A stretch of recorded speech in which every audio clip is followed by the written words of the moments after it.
Hey folks, Adam from BC Fig Farm and Fruit Orchard. In today's topic, we are going to cover how to help your fig tree ripen figs in the fall when we don't have the heat or the amount of daylight that we had during the summer months to produce figs. So I did a little research on this, and I'm taking my instructions from a fig farm in Asia, what they do towards the end of the ripening season for figs to help produce figs faster, especially the figs that are almost there. You just have to give them a little hand. But as you can see in this fig tree right here, we have a lot of large figs growing. This is our LSU Gold. And we have some large figs here, and they're almost there. They're about 3/4 of the way, but we have 25% to go. It's September 15th. I'm inside thinking, am I going to get to taste these figs this year? Am I not? Are we going to have a lot of sun and heat? It is starting to cool off. It was 59 last night up here in zone 6B, and that's not good for figs. And it's low 70s to high 60s during the day. So it's going to take longer for these figs to produce in the fall. And I want some of these figs, I don't want to have to rip them off and boil them this year again. I want to actually eat them from this tree. So how do we do it? How do we hopefully make these figs mature for consumption?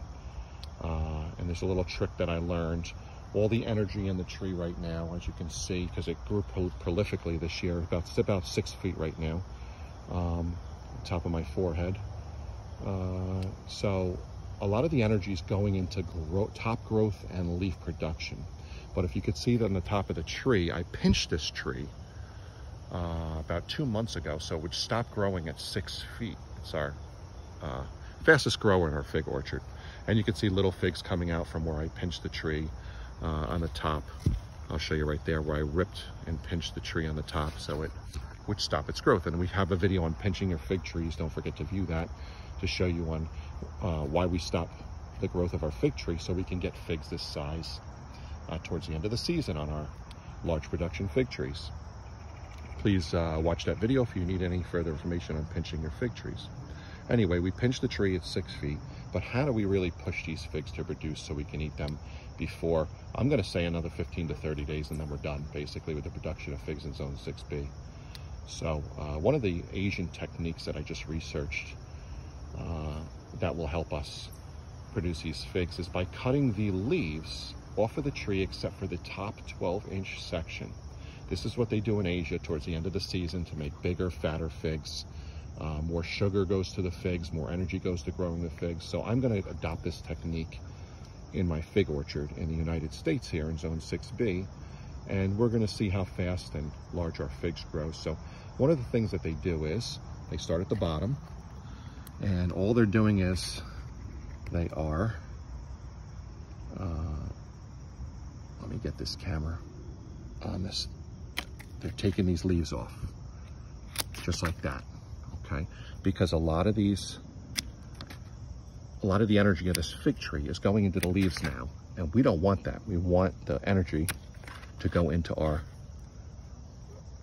fig production. So all we want to do is wind up with figs on this tree on the bottom and leave you need leaves for production, you need leaves for sunlight, energy, for the growth process. But what we don't need is a lot of leaves on the bottom, because if they're taking the energy from the figs and we're unable to have our figs come to maturity in order to, and you can see how beautiful these figs are, they're almost there.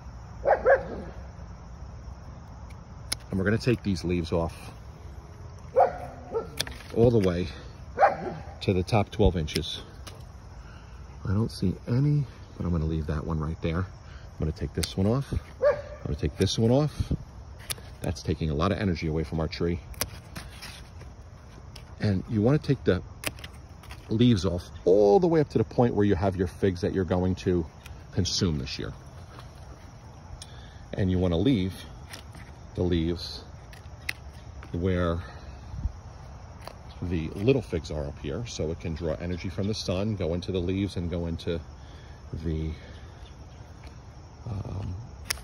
large figs on the bottom. And I'm going to leave the leaves that have the little figs on them for next year. I'm going to cut this top one off. And right here, we're gonna cut that off.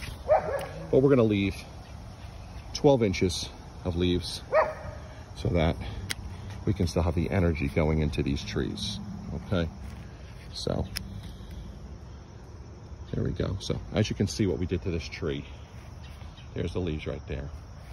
We took off all the leaves up to the 12-inch part of the top of the tree. And I'm hoping that the energy from the bottom of the tree will go into these, what do we have, four large figs, as you can see, and produce them so we can eat them this year for consumption. Just one of the techniques that I learned that they do in Asia towards the end of the fig season. And it works for them, so let's see what works for us. If it works in Zone 6B, maybe we'll get these figs 15 days faster in order to consume. But anyway, this is Adam from BC Fig Farm and Fruit Orchard. I hope you like this video on ripening your figs faster in the fall before the fall and winter season come and put our fig trees into dormancy. Have a great day. Talk to you next time.